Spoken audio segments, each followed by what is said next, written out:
Sugar 300 ആയാലും 400 ആയാലും നമുക്ക് റിവേഴ്സ് ചെയ്ത് തിരിച്ചു കൊണ്ടുവരാം.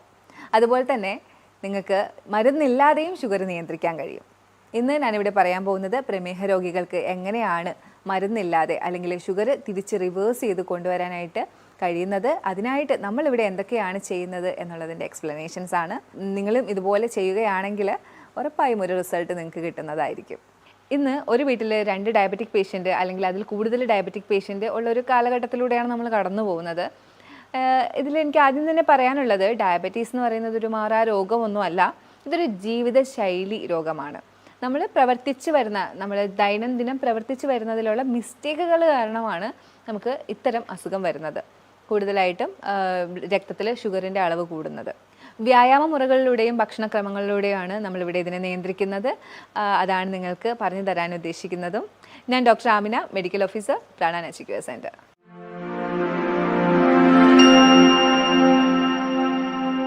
ആദ്യമായി തന്നെ പറയാനുള്ളത്, പഞ്ചസാരയുടെ ഉപയോഗം പൂർണ്ണമായിട്ടും ഒഴിവാക്കുക. അതുപോലെ തന്നെ നിങ്ങൾ നല്ല അന്നജം, അതായത് കോംപ്ലക്സ് കാർബോഹൈഡ്രേറ്റ്, ഇപ്പം നിങ്ങൾ കൂടുതലായിട്ടും കേട്ട് മനസ്സിലാക്കി വരുന്ന ഒന്നാണ്. അതായത് പെട്ടെന്ന് ഷുഗർ, ഗ്ലൂക്കോസ് ബ്ലഡിലേക്ക് എടുക്കാത്ത തരത്തിലുള്ള കാർബോഹൈഡ്രേറ്റ്, മില്ലറ്റ്, ചാമ, തിന, ചോളം, ഇതൊക്കെ ഇതിലാണ് വരുന്നത്. ഫ്രൂട്ട്സ്, വെജിറ്റബിൾസ് ഒക്കെ ഇതിനകത്ത് വരുന്നുണ്ട്. ഭക്ഷണത്തിൽ കൂടുതലായിട്ട് ഫൈബർ കണ്ടൻറ്റുള്ള ഭക്ഷണങ്ങൾ നിങ്ങൾ കഴിക്കാനായിട്ട് ശ്രദ്ധിക്കുക. ഇത് എന്തിനാണ് പറയുന്നതെന്ന് വെച്ചാൽ, നമ്മൾ കൂടുതൽ ഫൈബർ കണ്ടൻറ്റുള്ള ഭക്ഷണം കഴിക്കുമ്പോൾ ഈ ഫൈബർ കണ്ടൻറ്റ് ഉള്ളത്, ഇൻസോലബിൾ ഫൈബർ കണ്ടൻറ്റ് ഉള്ള ഭക്ഷണമാകുമ്പോൾ നമുക്ക് കൂടുതൽ ഷുഗർ ഇൻടേക്ക് ബ്ലഡിലേക്ക് എടുക്കുന്നത് തടയും. എപ്പോഴും നിങ്ങളുടെ മെയിൻ കോഴ്സ് ഭക്ഷണത്തിൻ്റെ അടുത്ത് ഒരു ബൗൾ ഓഫ് ഫൈബർ ഉണ്ടാവണമെന്നുള്ളത് ഒരു തീർച്ചയായിട്ടുള്ള കാര്യമാണ്. കാരണം ഞാൻ നേരത്തെ പറഞ്ഞു, ഷുഗർ നമ്മുടെ ബ്ലഡിലേക്ക് എടുക്കുന്നത് തടയാനായിട്ടാണ് ഇത്തരം ഇൻസോലബിൾ ഫൈബറുള്ള ബൗള്, സാലഡ് കഴിക്കാനായിട്ട് പറയുന്നത്. ഇതിനകത്ത് നിങ്ങൾക്ക് ക്യൂക്കമ്പർ യൂസ് ചെയ്യാം, ക്യാരറ്റ് യൂസ് ചെയ്യാം, പലതരത്തിലുള്ള ലീവ്സ്, ലെറ്റ്യൂസ് അല്ലെങ്കിൽ ക്യാബേജസ്, മറ്റുള്ള ഇലകൾ നമുക്ക് കഴിക്കാൻ സാധിക്കുന്ന ഇലകൾ ഒക്കെ നിങ്ങൾക്ക് ഇതിനകത്ത് ആഡ് ചെയ്യാം. ഇതിൻ്റെ കൂടെ വ്യായാമ മുറകളായിട്ടുള്ള നടത്തവും യോഗയും മറ്റുള്ള ബ്രീത്തിങ് എക്സസൈസും ഒക്കെ ഇതിൻ്റെ കൂടെ നിങ്ങൾക്ക് ചെയ്തു കൊടുക്കുക. ഇങ്ങനെയാണ് നമ്മൾ കൂടുതലായിട്ടും ഡയബറ്റീസിനെ നിയന്ത്രിക്കുന്നത്. ഒരു ഡയബറ്റിക് പേഷ്യൻ്റ് എപ്പോഴും ചെറിയ അളവിലുള്ള ഭക്ഷണം കൂടുതൽ സമയങ്ങളിലായിട്ട് കഴിക്കുക. ഒരു 7 ടൈമൊക്കെ നിങ്ങൾക്ക് കഴിക്കാം, പക്ഷേ ഈ കഴിക്കുന്ന സമയത്ത് ചെറിയ അളവിലുള്ള ഭക്ഷണങ്ങളായിരിക്കണം കഴിക്കേണ്ടത്. അതായത് 2 റാഗി ദോശ, കുറച്ച് റൈസ്, ഇതിനെക്കുറിച്ചൊക്കെ ഞാൻ എന്തായാലും വരുന്ന ഇതിലേക്ക് ഞാൻ എക്സ്പ്ലെയിൻ ചെയ്യുന്നുണ്ടാവും. അപ്പോൾ അങ്ങനെ വേണം നിങ്ങൾ കഴിക്കാനായിട്ട്. അതുപോലെ തന്നെ ബാലൻസ് ചെയ്തിട്ട് കഴിക്കുക. പ്രോട്ടീൻ ഉണ്ടാവണം, ഫൈബർ ഉണ്ടാവണം, അന്നജം ഉണ്ടാവണം, നല്ല ഫാറ്റ് ഉണ്ടാവണം. ഇതെല്ലാം അടങ്ങിയ ഒരു പ്ലേറ്റ് വേണം ഒരു ഡയബറ്റിക് പേഷ്യൻ്റ് കഴിക്കാനായിട്ട്. ഡയബറ്റിക് പേഷ്യൻ്റ് എന്താണ് രാവിലെ കഴിക്കേണ്ടത് എന്നുള്ളൊരു ക്വസ്റ്റ്യൻ ഉണ്ടാവും. എന്ത് നമ്മൾ രാവിലെ കഴിക്കണം, എന്ത് ഉച്ചയ്ക്ക് കഴിക്കണം, എന്ത് വൈകിട്ട് കഴിക്കണം. എപ്പോഴും രാവിലെ നിങ്ങൾ എനർജറ്റിക് ആയിട്ടുള്ള ഭക്ഷണം കഴിക്കുക. അത് ആരായാലും എനർജറ്റിക് ആയിട്ട് കഴിക്കണം. ഡയബറ്റിക് പേഷ്യൻ്റ് എന്തായാലും എനർജറ്റിക് ആയിട്ട് തന്നെ കഴിക്കണം. അപ്പോൾ അന്നജവും പ്രോട്ടീനും കൂടുതൽ അടങ്ങിയിട്ടുള്ള ഭക്ഷണം കഴിക്കാനായിട്ട് ശ്രദ്ധിക്കുക. അതിൽ തന്നെ അന്നജം കോംപ്ലക്സ് സെലക്ട് ചെയ്യുക. റാഗി, ചാമ, മില്ലറ്റ് അങ്ങനെയുള്ളവ ചൂസ് ചെയ്യുക. അതിൻ്റെ കൂട്ടത്തിൽ നിങ്ങൾക്ക് പ്രോട്ടീനായിട്ട് ദാലോ, പയറോ അല്ലെങ്കിൽ ചനയോ എന്തെങ്കിലും എടുക്കാം, മുട്ട എടുക്കാം. നിങ്ങൾക്ക് നോൺ വെജ് യൂസ് ചെയ്യാൻ കുഴപ്പമില്ലാത്തവരാണെങ്കിൽ നോൺ വെജ് യൂസ് ചെയ്യാം. അപ്പോൾ എപ്പോഴും പ്രിപ്പറേഷനിൽ ശ്രദ്ധിക്കുക. അതിനെ കൂടുതൽ മോശമാക്കാത്ത രീതിയിൽ എരിവും പുളിയും ഒക്കെ കൂട്ടി ആക്കാതിരിക്കുക. ഡയബറ്റിക് പേഷ്യൻസ് ചായ കുടിക്കാമോ എന്നുള്ളത് കേരളത്തിൽ ഒരു വലിയ ക്വസ്റ്റ്യൻ തന്നെയാണ്. നമ്മൾ കൂടുതലും ചായ പ്രേമികളാണ്. ചായ കുടിക്കാമോ എന്ന ക്വസ്റ്റ്യത്തിനുപരി ഡയബറ്റിക് പേഷ്യൻസ് ചായ കുടിക്കുന്നത്, ഞാൻ ചായ കുടിക്കാറുണ്ട്, മധുരം ഇടാതെയാണ് ഞാൻ ചായ കുടിക്കുന്നതെന്ന് പറയും. പക്ഷേ അതിൻ്റെ കൂടെ ഒരു ബിസ്ക്കറ്റ് ഉണ്ടാവും. അപ്പോൾ ദയവ് ചെയ്ത് ഡയബറ്റിക് പേഷ്യൻസ് ഇത്തരം ശീലങ്ങൾ, നിങ്ങൾ ബിസ്ക്കറ്റ് അതുപോലുള്ള സാധനങ്ങൾ അങ്ങ് ഒഴിവാക്കുക. അതുപോലെ തന്നെ നിങ്ങൾ ചായ, അതിനകത്ത് വരുന്നത്, ഇപ്പം നിങ്ങൾക്ക് ചായ മധുരം ഇടാത്ത ചായയല്ലേ, അപ്പോൾ ഒരു ചായ കുടിക്കാമെന്ന് വിചാരിക്കും. പക്ഷേ അതിനകത്ത് വരുന്ന തേയിലയ്ക്കകത്ത് ഉള്ളൊരു പ്രോപ്പർട്ടി എന്ന് പറയുന്നത് നമ്മുടെ ബ്ലഡിനെ കോൺസെൻട്രേറ്റ് ആക്കും. അപ്പോൾ ഇങ്ങനെ കോൺസെൻട്രേറ്റ് ആക്കുമ്പോഴത്തേക്കും നമുക്ക് ഷുഗറിൻ്റെ ആ ഒരു ഹൈപ്പ് കൂടും ബ്ലഡിൽ. അങ്ങനെയാണ് ചായ നെഗറ്റീവായിട്ട് ബാധിക്കുന്നത്. അപ്പോൾ ഡയബറ്റിക് പേഷ്യൻ്റ് സത്യം പറഞ്ഞാൽ ചായ അങ്ങ് അവോയ്ഡ് ചെയ്യുന്നതാണ് നല്ലത്. കാരണം എന്തിനാണ് അങ്ങനെ ഒരു കാര്യം? അതിന് പകരം നിങ്ങൾക്ക് ഹെർബൽ ടീയോ അല്ലെങ്കിൽ പച്ചക്കറിയുടെ ജ്യൂസുകൾ, അതെങ്ങനെ പറയാൻ കാര്യം കാലറി റെസ്ട്രിക്റ്റ് ചെയ്യാനായിട്ടാണ്. ഹെർബൽ ടീക്കകത്ത് നിങ്ങൾക്ക് സിന്നമണോ, അതായത് കറുവപ്പട്ട ഇട്ടിട്ടോ ഇഞ്ചി ഇട്ടിട്ടോ എന്തെങ്കിലുമൊക്കെ, ശംഖുപുഷ്പം, തുളസിയില അങ്ങനെയുള്ളതൊക്കെ ചേർത്തിട്ടുള്ള ഹെർബൽ ടീ നിങ്ങൾക്ക് ഓപ്റ്റ് ചെയ്യാം. അതുപോലെ തന്നെ നിങ്ങൾക്ക് കുമ്പളനീര്, കുക്കുംബറിൻ്റെ നീര്, ക്യാരറ്റ്, അങ്ങനെ പലതും, അല്ലെങ്കിൽ ഇലകളുടെ ജ്യൂസ് ഒക്കെ നിങ്ങൾക്ക് ഓപ്റ്റ് ചെയ്യാം.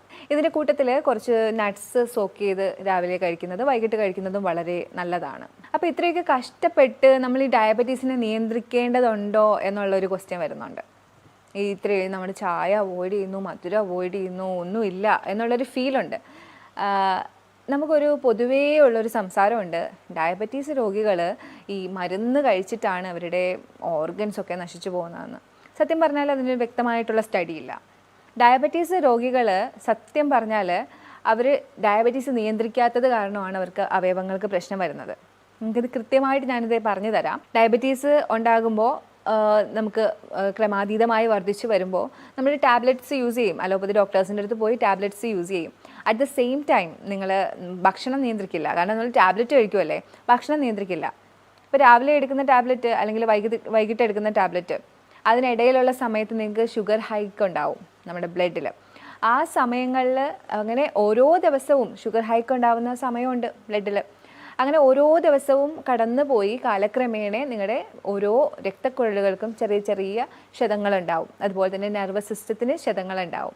അനിയന്ത്രിതമായ ഈ ഒരു ഷുഗർ കാരണമാണ് നിങ്ങളുടെ അവയവങ്ങൾക്ക് പ്രശ്നം ഉണ്ടാകുന്നത്. അല്ലാതെ ഒരിക്കലും അലോപ്പതി മരുന്ന് കഴിച്ചത് കൊണ്ട് മാത്രമല്ല നിങ്ങൾക്ക് ഇത്രയും പ്രശ്നം ഉണ്ടാവുന്നത്. അതുകൊണ്ട് തന്നെ ഷുഗർ നിയന്ത്രിക്കുന്നത് അത്രയും അത്യാവശ്യമാണ്. കാലക്രമേണ നമുക്ക് നഷ്ടപ്പെടുന്നത് ചെറിയ അവയവങ്ങളല്ല. ഞാൻ പറഞ്ഞു തരാം. Diabetic neuropathy, diabetic nephropathy, diabetic retinopathy, ഇത്തരം കാര്യങ്ങളാണ്. അതായത് നെർവസ് സിസ്റ്റം റിലേറ്റഡ് ആയിട്ടുള്ള കാലിൽ തരിപ്പ്, മരവിപ്പ് അനുഭവപ്പെടുക എന്ന് ഡയബറ്റിക് പേഷ്യൻസ് പറയും. അപ്പോഴേ പറയാം അത് കുറേ നാളായില്ലേ മരുന്ന് കഴിക്കുന്നു. ഒരിക്കലുമല്ല, കുറേ നാളായി മരുന്ന് കഴിക്കുന്നതിനൊപ്പം നിങ്ങൾ അനിയന്ത്രിതമായിട്ട് ഷുഗർ കൊണ്ടുപോയി എന്നുള്ളതാണ്. ഇനി അടുത്ത കാര്യം, ഡയബറ്റിക് ന്യൂറോപ്പതി, കണ്ണിന് പ്രശ്നം വരും. ഷുഗറുള്ള പേഷ്യൻസിന് പെട്ടെന്ന് കണ്ണിന് പ്രശ്നങ്ങൾ വരും. അതും ഇതേ കാരണമാണ്. കൂടുതലായിട്ട് ബ്ലഡിൽ ഷുഗർ കൂടി നിൽക്കുന്ന, ഒരു ദിവസത്തിൽ ഒരു നേരം അല്ലെങ്കിൽ 2 നേരം ഇത്തരത്തിൽ കൂടുന്നുണ്ട് മരുന്ന് കഴിച്ചിട്ടും. കാരണം നമ്മൾ അനിയന്ത്രിതമായിട്ടാണ് കൊണ്ടുപോകുന്നത്. അടുത്തത് കിഡ്നിക്ക്, അതായത് കിഡ്നിക്ക് തകരാറ് മരുന്ന് കഴിച്ച് വരുന്നു എന്ന് പറയുന്നത്. പക്ഷേ ഡയബറ്റിക് പേഷ്യൻ്റ് മരുന്ന് കഴിച്ചില്ലെങ്കിൽ കൂടി അനിയന്ത്രിതമായി പോകുന്നുണ്ടെങ്കിൽ കിഡ്നിക്ക് പ്രശ്നം വരും. കാരണം ഷുഗർ കൂടുതൽ വരുന്നു, അത് ബ്ലഡ് വെസലുകളെ ബാധിക്കുന്നു, അങ്ങനെ നിങ്ങൾക്ക് തകരാറ് സംഭവിക്കുന്നു. അപ്പോൾ ഷുഗർ വന്നിട്ട് മരുന്നൊന്നും കഴിക്കുന്നില്ല എന്ന് ഉള്ളതിലല്ല ഒരിക്കലും കാര്യം, അത് നിയന്ത്രിക്കുന്നുണ്ട് എന്ന് പറയുന്നതിലാണ് കാര്യം.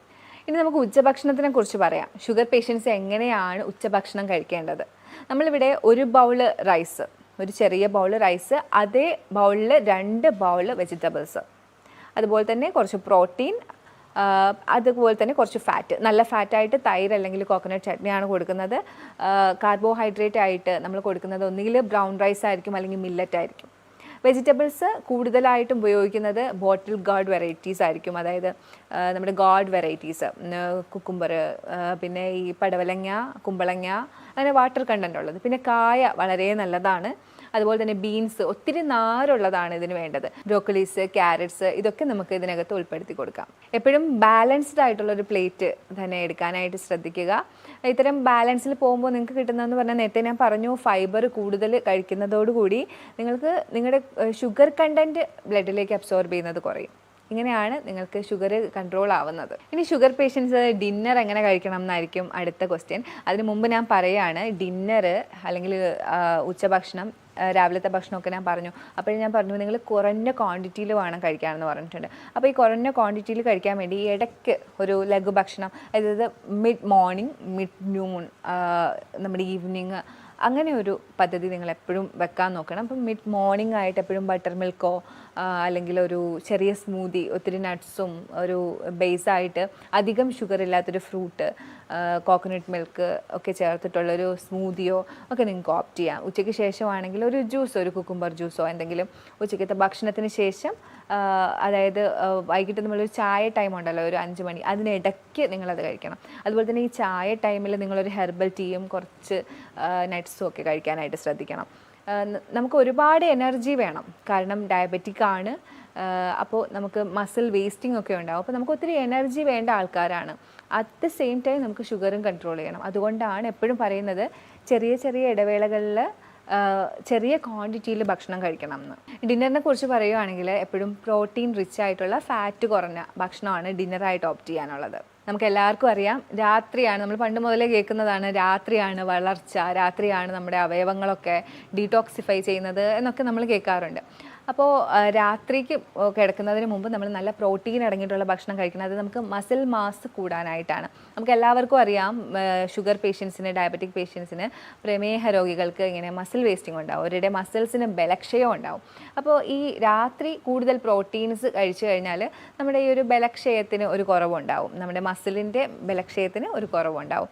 അപ്പോൾ കൂടുതലായിട്ടും പ്രോട്ടീനായിട്ട് നിങ്ങൾക്ക് പയറോ ചനയോ ദാലോ അല്ലെങ്കിൽ മുട്ടയോ ഇറച്ചി കഴിക്കുന്നവരാണെങ്കിൽ അങ്ങനെയോ, നേരത്തെ പറഞ്ഞ പോലെ അതിനെ നിങ്ങൾ കൂടുതൽ വഷളാക്കാതിരിക്കുക, നല്ല രീതിയിൽ കുക്ക് ചെയ്യുക, ഒരുപാട് ഡീപ്പ് ഫ്രൈ ചെയ്യാതെ ഒത്തിരി സ്പൈസി ആയിട്ട് അങ്ങനെയൊന്നും കഴിക്കാതിരിക്കുക, നല്ല നമ്മുടെ വയറ്റിന് ചേരുന്ന രീതിയിൽ പ്രിപ്പയർ ചെയ്ത് കഴിക്കുക. അതുപോലെ തന്നെ രാത്രിയിൽ നിങ്ങൾക്ക് കഴിക്കാൻ പാടില്ല എന്ന് പറയാനുള്ളത് തൈര്, കാരണം കൊഴുപ്പ് അടങ്ങിയിട്ടുള്ളത് നിങ്ങൾ കഴിക്കുവാണെങ്കിൽ ഇൻസുലിൻ്റെ പ്രവർത്തനം നടക്കില്ല. അതുപോലെ തന്നെ നിങ്ങൾ ഡീപ്പ് ഫ്രൈഡ് ആയിട്ടുള്ളതൊന്നും കഴിക്കാതിരിക്കുക രാത്രി.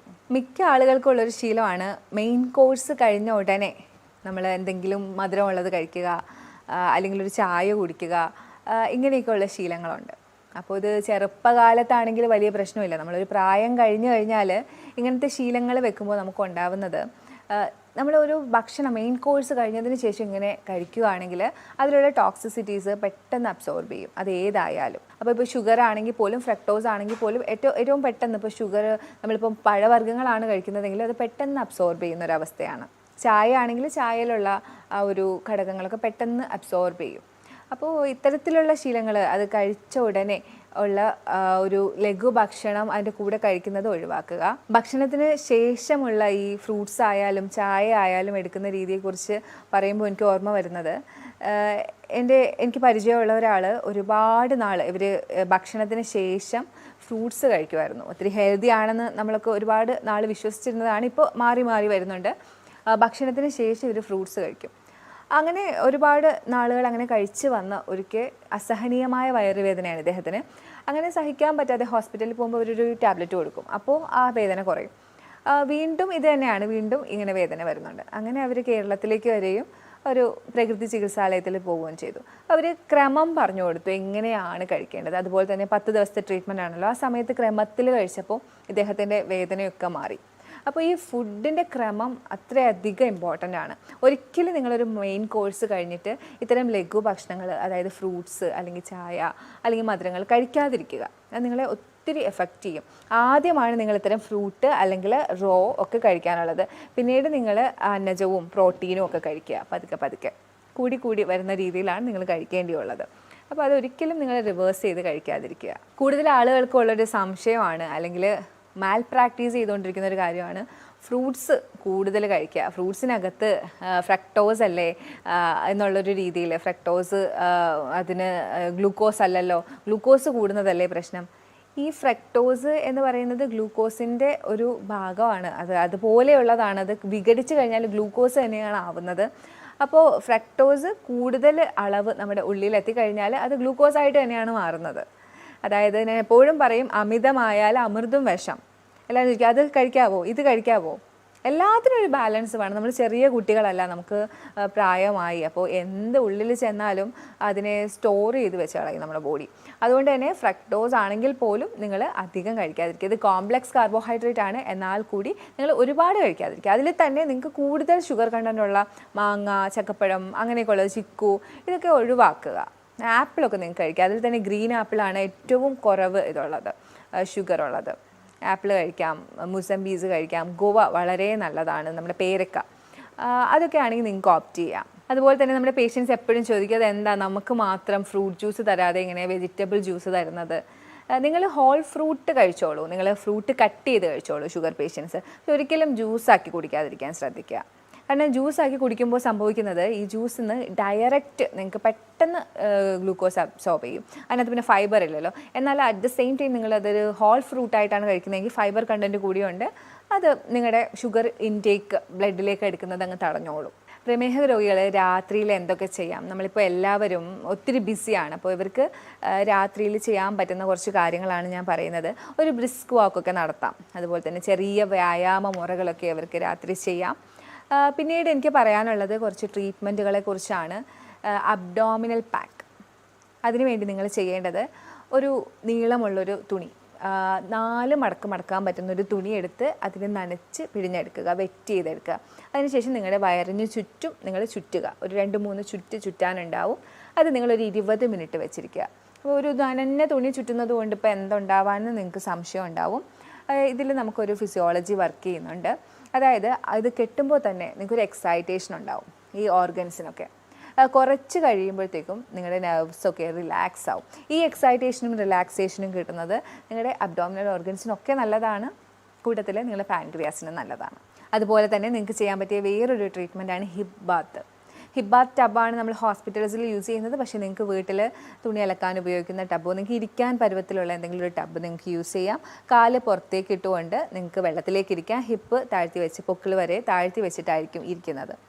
ഇതും സെയിം എഫക്റ്റാണ്. നമ്മുടെ നെർവ്സിനെ ആദ്യം എക്സൈറ്റ് ചെയ്യുന്നു, ഉത്തേജിപ്പിക്കുന്നു, പിന്നെ അത് റിലാക്സ് ചെയ്യുന്നു. ആ ഒരു പ്രവൃത്തിയിൽ നിങ്ങൾക്ക് നിങ്ങളുടെ പാൻക്രിയാസ് പ്രവർത്തിക്കുന്നു. ഹിപ്പ് ബാത്ത് എപ്പോഴും കുറച്ച് പകലൊക്കെ എടുക്കുന്നതായിരിക്കും നല്ലത്. പിന്നെ നിങ്ങൾക്ക് ഹോട്ട് ഫുഡ് ഇമേർഷൻ ചെയ്യാൻ ഞാൻ എല്ലാവരോടും പറയുന്നതാണ് hot food immersion. Hot food immersion എടുക്കുമ്പോൾ നിങ്ങൾക്ക് നല്ല ഉറക്കം കിട്ടും. നമുക്ക് എപ്പോഴും എല്ലാ രോഗത്തിനും നല്ല ഉറക്കം ആവശ്യമാണ്. നമ്മുടെ ഒരു ബോഡി ആരോഗ്യമായിട്ടിരിക്കാനായിട്ട് നല്ല ഉറക്കം ആവശ്യമാണ്. അപ്പോൾ ഇത്തരത്തിലുള്ള നമ്മുടെ കണങ്കാല് വരെ നല്ല ചൂടുവെള്ളത്തിൽ മുക്കി ഒരു 20 മിനിറ്റ് ഇരിക്കുക. രക്തയോട്ടം കൂടും, ശരീരം മുഴുവനും രക്തയോട്ടം കൂടും. അതിൽ നിങ്ങളുടെ പാൻക്രിയാസിലേക്കുള്ള രക്തയോട്ടവും കൂടും. ശരീരത്തിലെ മൊത്തം രക്തയോട്ടം ഇങ്ങനെ കൂടുന്നതിലൂടെ ആരോഗ്യം നിങ്ങൾക്ക് നന്നായി സംരക്ഷിക്കാൻ പറ്റും. അപ്പോൾ ഇത്തരം ട്രീറ്റ്മെൻറ്റുകൾ നിങ്ങൾ ചെയ്യുക. ഇതെല്ലാം ചെയ്യണം എന്നല്ല ഉദ്ദേശിക്കുന്നത്, ഇതിൽ നിങ്ങൾക്ക് പറ്റുന്നത്. അതുപോലെ തന്നെ നിങ്ങൾക്ക് ഇത് ഒരു ഡോക്ടറിൻ്റെ സഹായത്തോടെ നിങ്ങൾക്ക് ഏതാണ് അനുയോജ്യമായത് എന്ന് ചോദിച്ച് മനസ്സിലാക്കി ചെയ്യുന്നതായിരിക്കും എപ്പോഴും കൂടുതൽ നല്ലത്.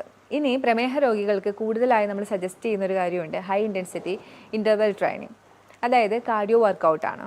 ഇതിനകത്ത് നിങ്ങൾ കൂടുതൽ running, machine workouts, jumping, rope വെച്ചിട്ടുള്ള ജമ്പിങ് ഒക്കെയാണ് ഉൾപ്പെടുന്നത്. കൂടുതൽ പെട്ടെന്ന് സ്വെറ്റ് ചെയ്യുന്ന രീതിയിലുള്ള വർക്കൗട്ട്സ് ആണ്. നിങ്ങളുടെ മസിൽസ് കൂടുതലായിട്ട് ഗ്രോ അപ്പ് ആവാൻ ഞാൻ നേരത്തെ പറഞ്ഞല്ലോ, മസിൽ വേസ്റ്റിംഗ് ആണ് ഡയബറ്റീസിൻ്റെ ഒരു അതിൽ വരുന്ന ഒരു സൈഡ് എഫക്റ്റ്, അല്ലെങ്കിൽ ഒരു റിസ്ക് ഫാക്ടറായിട്ട് എപ്പോഴും വരുന്നതാണ് മസിൽ വേസ്റ്റിംഗ്. അതായത് പേശികൾക്ക് ബലക്ഷയം വരും. അപ്പോൾ ഇത്തരം വർക്കൗട്ടുകൾ നിങ്ങളെ സഹായിക്കും. അതുപോലെ തന്നെ ഡയബറ്റീസിൽ തടി കൂടുന്നവരുണ്ട്, അവരുടെ തടി കുറയാനും ഇത് സഹായിക്കും.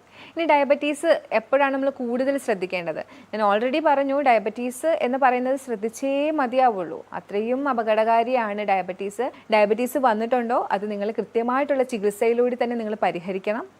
അതുപോലെ തന്നെ ഇപ്പം നിങ്ങൾ കൂടുതൽ ശ്രദ്ധിക്കേണ്ടത്, ഇപ്പോൾ ഡയബറ്റീസ് വന്നു നിങ്ങൾ ശ്രദ്ധിക്കുന്നുണ്ട്, അതിനിടയിൽ നിങ്ങൾക്ക് വരാൻ പറ്റുന്ന കുറച്ച് കാര്യങ്ങളാണ്. നിങ്ങൾക്ക് ഒത്തിരി ക്ഷീണം അനുഭവപ്പെടുക, വിശപ്പ് ഭയങ്കര കൂടുതലായിട്ട് അനുഭവപ്പെടുക, എപ്പോഴും യൂറിനേറ്റ് ചെയ്യാൻ തോന്നുക, അതുപോലെ തന്നെ നിങ്ങൾക്ക് വ്രണങ്ങൾ ഉണ്ടായാൽ അത് ഉണങ്ങാതെ വരിക. ഇത്തരം സാഹചര്യങ്ങളിൽ പിന്നെ നിങ്ങൾ വെയിറ്റ് ചെയ്യുകയേ ചെയ്യരുത്. നല്ല വിദഗ്ധമായ ഒരു ഡോക്ടറിനെ തന്നെ കണ്ട് നല്ലൊരു പരിഹാരം നിങ്ങൾ എന്തായാലും കൊണ്ടുവന്നിരിക്കണം. കാരണം കാല് മുറിച്ചു മാറ്റുന്ന രീതിയിലേക്കും ഒക്കെ അത് കൊണ്ടുപോകാം നിങ്ങളെ.